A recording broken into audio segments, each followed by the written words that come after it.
they don't build them like they used to. It's a cliche, isn't it? But it certainly rings true for a lot of new cars on the market. Whether you blame reliability sacrifice and emission controls, which have been mandated by the government, or planned obsolescence by the manufacturers themselves, the result is exactly the same. New cars, generally speaking, just aren't as reliable or even as repairable as they used to be.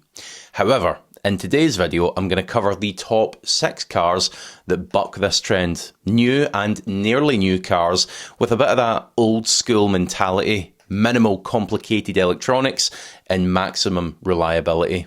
Let's get into it. Hello and welcome back to the channel. Let's start with the little city cars. So my choice here would be the Hyundai i10 or the Kia Picanto. Now I'm grouping both of these cars together because they're the same platform and therefore very similar cars. You could get either of them with a very robust little 1 litre or a 1.2 engine, both of which use a timing chain, so there aren't any problematic wet belts or even dry timing belts to worry about changing, so that cuts down on maintenance cost as the years roll by as well. The main thing about these cars is they keep it simple, so if the rare problem does arise, it's easily and cheaply fixed. Now, I'd also recommend sticking to manual with these because the automatics were actually a fairly complicated automated manual, which could be a bit jerky and also have the occasional issue. In this same category, you could also consider a Toyota Aygo X. Now, I didn't lead with this suggestion because they're a fair bit more expensive than the i10s and Picantos, but they do use Toyota's fairly bulletproof old school 1 litre engine. If you go for an automatic, they also use Toyota's CVT gearbox, which is far more likely to be reliable than the automated manuals that you'll find in competitors. For whatever reason, CVTs in general have gotten a bit of a bad rep in recent years. I think it's due to the likes of Nissan's poorly engineered CVTs putting buyers off, but Toyotas do tend to be very good and last for many, many miles. Now bear with me here, because as we get into the larger cars, it's inevitable that mild hybrids are going to make up some of the selection. We're looking at new cars after all, there's no way around it.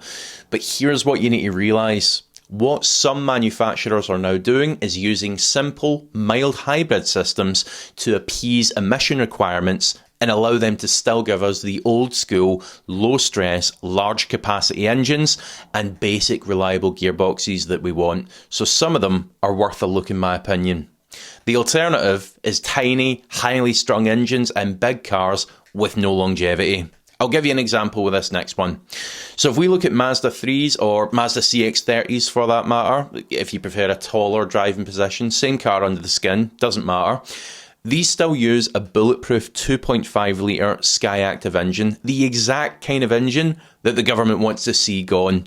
But thanks in part to its mild hybrid system, it's still here. So there's 2 different versions, the Skyactiv G or the Skyactiv X. Now the G, that's very much an old school, naturally aspirated unit, where the X is an innovative, high compression, powerful, but still very reliable engine that will do 50 miles to the gallon on the motorway. The gearbox fitted to these cars, it gets better. The gearbox fitted to them is a traditional torque converter, so very smooth, very reliable, but largely resigned to the history books because it's not as efficient as some of the newer, less reliable, low friction dual clutches. But again, the addition of that hybrid system allows for it. You see where I'm coming from? As for the hybrid system itself, well, it's a well-engineered, simple system that uses a relatively tiny, low-voltage battery that requires minimal cooling. You actually forget it's in there working away. Now, another manufacturer that we need to mention here, because they're at the top of the game when it comes to self-charging hybrids, is Toyota. They've invested heavily in mild hybrids for the last 20 years and now have some very well-engineered drivetrains that do last. Specifically here, I'm referring to both the Yaris and the Corolla, both of which would be a solid consideration if you're okay with going down the hybrid route. There's many a Corolla estate taxi here in the UK with north of 200,000 miles on it, and there's even one doing the rounds in the USA approaching 500,000 miles. So they've certainly worked out how to get them to last. And again, you get the benefit of that larger 1.8 or 2 litre engine thanks to the addition of the mild hybrid taking care of the emission aspect.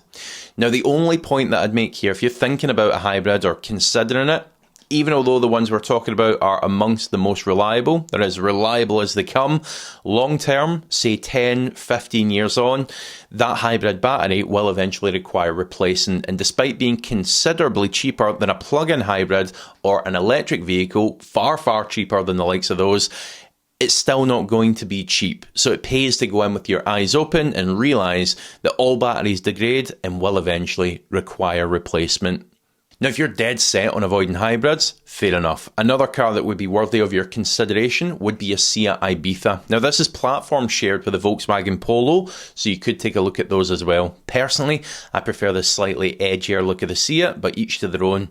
The reason I suggest these is because they were available with a no frills but very reliable 1 litre MPI engine. So there was no turbos, no real fanciness to this engine, just old school natural aspiration. I once had a work colleague that had one of these go over 160,000 miles with no major work. Still ran absolutely fine, he just sold it to get a newer version of it. As you'd probably expect, they weren't exactly fast. Adequate for keeping up with traffic, and that's about it. For many though, that's enough. If you do want a little bit more performance from it, you could get a 1 litre TSI in these cars, which did come with a turbo.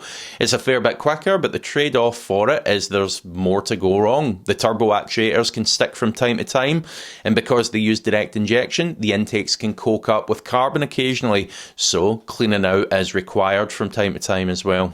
It is still a very good little engine, but if absolute reliability is what you're after, then stick with the simple MPI engine. Now, I do have a few more suggestions I could run through, at the risk of maybe making this video a little bit too long, so perhaps we could cover those in a separate video. Maybe a focus on larger cars next time. You can let me know in the comments section below. Now, as a parting note, please do remember that we get 20% off vehicle score HPI checks. You'll find a link for this in the description below, and this is the check that I use personally whenever I'm buying a used car. It'll let you know of any skeletons in that car's closet, so to speak.